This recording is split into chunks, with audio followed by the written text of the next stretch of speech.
Salut à toi jeune machine, c'est Matt Monfit, on se retrouve pour une nouvelle vidéo, encore.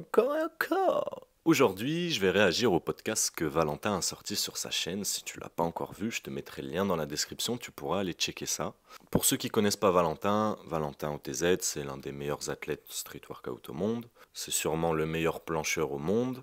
C'est très rare de voir des interviews de lui où il se livre sur sa personne, sur ce qu'il vit et comment il réagit face aux choses qui l'entourent. Et donc là, sauf si je me trompe, c'est l'une des premières fois où, en tout cas moi, j'ai eu l'occasion d'entendre Valentin s'exprimer à propos de sa personne. C'est très intéressant parce qu'on se rend compte qu'il y a vraiment du fond derrière cette personne. Malgré son image aigrie et qui envoie chier tout le monde sur les réseaux, parce que oui, Valentin envoie chier 95% des gens sur les réseaux, mais après, ça se comprend. Voilà, on se rend compte qu'il y a une raison et let's go, on va visionner ça ensemble. Installe-toi. C'est parti.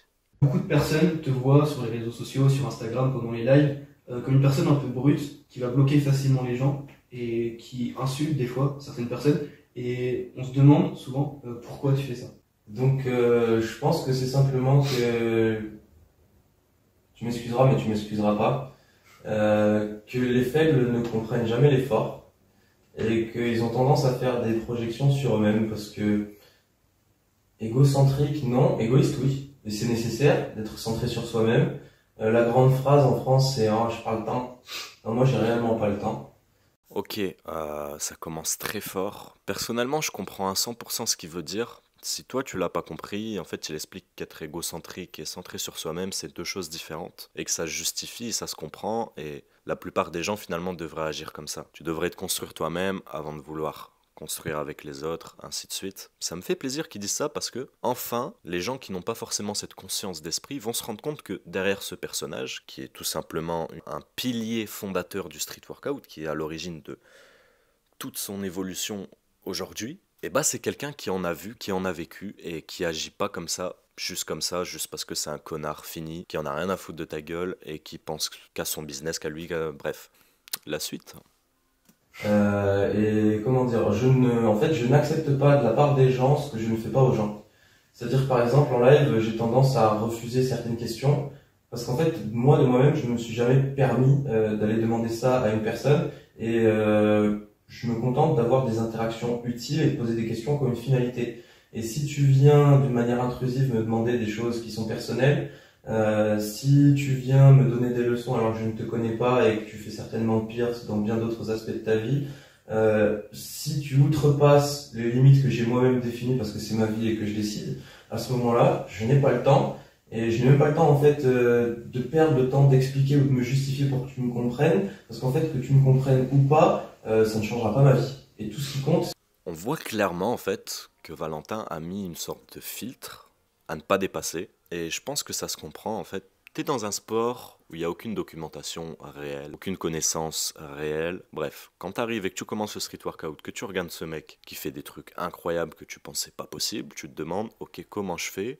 T'as vite fait de lui poser une question con parce que t'es dans la totale incompréhension. Mais imagine-toi à la place de ce mec qui lui est concentré sur lui-même, atteint ses objectifs, et vraiment dans un mindset focus de partage pur de son âme. Et toi, t'arrives avec une question con qui a déjà été posée 100 000 fois de façon encore plus con. Et bah je comprends que ce mec réagisse de cette façon et t'envoie te faire foutre. Peut-être qu'il pourrait le faire d'une façon plus délicate, mais juste après il le justifie et on va continuer le visionnage juste pour ça. et d'ailleurs, en fait, c'est une mauvaise interprétation de l'humilité. L'humilité, c'est pas accepter d'écouter les idiots. L'humilité, c'est se taire face à des personnes qui savent mieux que toi. Donc, quand j'ai des personnes qui savent mieux que moi, je suis excellent pour faire silence et emmagasiner un maximum d'informations. Bon, clairement, tu vois, en gros, il te dit que si tu regardes le live de Valentin, si tu regardes ses vidéos, considère qu'il sait beaucoup plus de choses que toi au niveau workout, pour la plupart des gens d'ailleurs. Profite, estime, vois ces vidéos comme une chance que tu as de pouvoir les regarder. Moi, j'ai plus cette chance, il m'a bloqué. Je sais pas pourquoi, mais il m'a bloqué. Estime-toi chanceux de pouvoir voir ses vidéos et ses lives et de pouvoir t'absorber un peu de sa connaissance et de son mindset et de son énergie. Rien que le simple fait de pouvoir voir ce mec parler, pour moi, tu peux déjà absorber ce qu'il faut pour le retranscrire dans ton entraînement. C'est un titre de vidéo que je ferai sur ma chaîne. No compassion is compassion.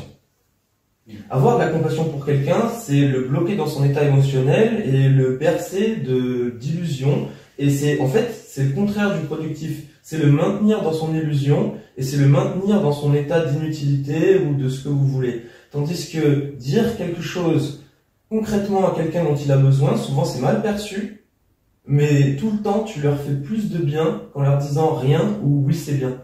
Donc en fait, et ça c'est pour ça aussi que j'accepte de faire ce genre de podcast et de m'exprimer. Au début, j'aimais pas montrer ma personne, j'estimais que j'avais pas besoin de m'exprimer ou de me justifier face au monde. Et aujourd'hui, en fait, je reçois énormément de messages de gens qui me disent « Valentin, t'as été comme t'as été avec moi ». Et j'ai compris pourquoi. Et souvent, c'est 1, 2, voire 3 ans plus tard, parce que dans notre sport, les gens sont jeunes, et ils viennent me remercier de les avoir giflés.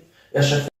Alors là, on touche un point clé de sa personne, de son personnage, du moins du personnage de Valentin, je pense. En fait, il t'explique que si t'as une attitude de connard, ne pas te le dire pour lui serait une forme de trahison et d'hypocrisie qu'il n'appliquera jamais avec quiconque. Et pour lui, le fait de te le dire, en fait, c'est de permettre à toi d'avancer. C'est de permettre à toi de te dire « Ok, je suis un connard. Ok, j'ai fait le connard. Pourquoi j'ai fait le connard? Et qu'est-ce qu'il faut que je fasse pour ne plus être un connard ?» C'est honorable, en fait, de faire ça. C'est-à-dire que lui accepte le fait de passer pour un connard pour que tu te rendes compte que toi, tu es un connard. Et que tu ne sois plus ce connard. Mais lui, à tes yeux, sera un connard pendant encore quelques temps. Peut-être 1 an, 2 ans, 3 ans. Jusqu'à ce que tu te rendes compte que « Ah oui, Valentin, quand il m'a dit ça, c'est vrai que j'étais un connard. Et bordel, il me l'a dit. » C'est ce que je pense aussi faire quand je te dis que t'es un trou du cul à perdre du temps à regarder ma vidéo. Tu es un trou du cul à perdre du temps à regarder ma... Bref, la suite. Et j'ai pas besoin d'être compris pour faire ça. Et donc j'estime profondément, je sais, que je fais preuve de plus de compassion et d'amour envers ces gens en les giflant et en leur donnant une chance de comprendre sans se faire éclater par la vie que la quasi-intégralité de leurs amis qui les confortent dans leur état de médiocrité. Là, tu vois, concrètement, il dit ce que je t'expliquais juste avant.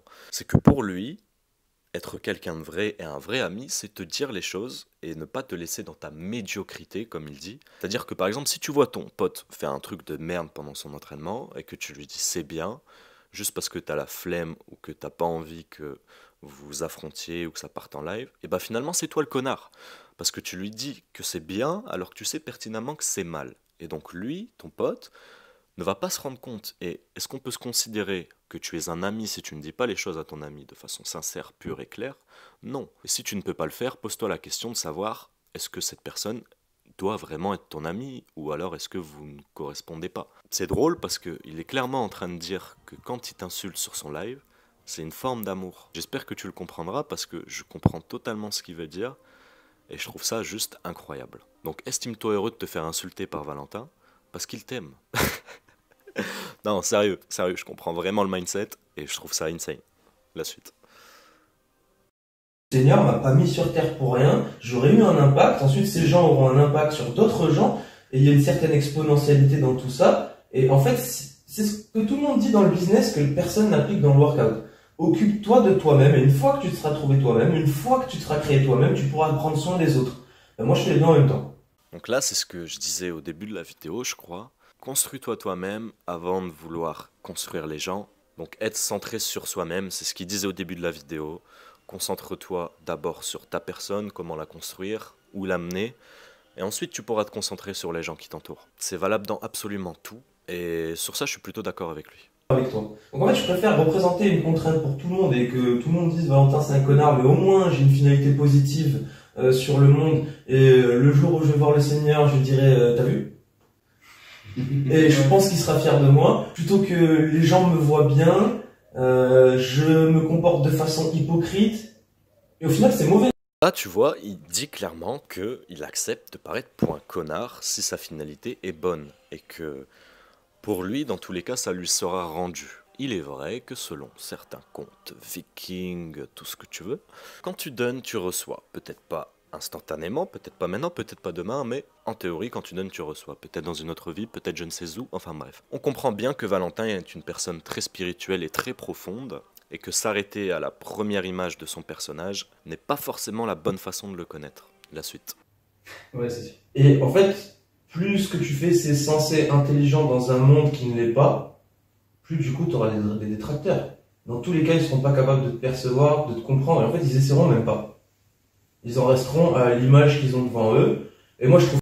Ouais, donc là, clairement, il dit que si tu t'arrêtes à la première image de son personnage, comme la majorité des gens, parce que il est rare de rencontrer des personnes qui vont chercher plus profond, à partir du moment où la personne se sent touchée dans son estime, dans son ego, tout ce que tu veux, elle va arrêter d'essayer de te comprendre. Mais là, avec Valentin, quand il t'insulte de connard, toi t'es touché dans ton ego, toi t'es touché dans ton estime. Mais du coup là il t'explique que si tu vas voir plus profondément que ça, et bah c'est pour toi qu'il le fait. Donc on en revient à ce que je disais juste avant, si tu veux connaître Valentin, ne t'arrête pas à la première image qu'il renvoie, surtout sur ses lives, sur ses vidéos. Essaye de rentrer un peu plus en profondeur, même si je ne vois pas comment tu pourrais le faire. Mais voilà, c'est un podcast personnellement qui m'a vraiment plu et je remercie Valentin pour avoir fait cette démarche-là et je ne connais pas son prénom, mais... Enfin, je connais pas leur prénom, mais les deux personnes qui ont fait la démarche d'aller vers Valentin pour faire ce podcast. Je trouve ça cool que Valentin soit dans une démarche d'aller vers comme ça. Je pense finalement que, enfin en tout cas j'espère pour lui, qu'il va vraiment réussir à démocratiser cette image de merde que les gens lui ont figée ou qu'il s'est créé lui-même, je sais pas trop. En tout cas je pense que c'est un très grand monsieur qui a fait beaucoup de choses pour le workout, qui en fait encore aujourd'hui et qui va encore en faire encore plus, je pense. Même si à certains moments, certains de ses propos me dérangent, tout ce qu'il a dit dans cette vidéo, en tout cas, je le comprends. Ça me réconforte dans le fait de me dire que c'est un grand monsieur et que je suis dégoûté qu'il m'ait bloqué. Je sais pas pourquoi il m'a bloqué. Non, je rigole. C'est pas ça le problème. Mais voilà. C'était Matt Monfit. Réaction vidéo. J'ai apprécié le faire. C'était un peu chiant à mettre en place. La prochaine fois, ça ira mieux. T'as vu, j'ai acheté un petit micro. Voilà. C'est pour le plaisir de tes oreilles. On se retrouve bientôt pour de nouveaux extraits. Vidéo, podcast, performance, vlog, voyage, partout. Non. Bref, tu l'auras compris, on se retrouve très vite et je t'embrasse bien fort. Salut à toi. Davai, jeune machine.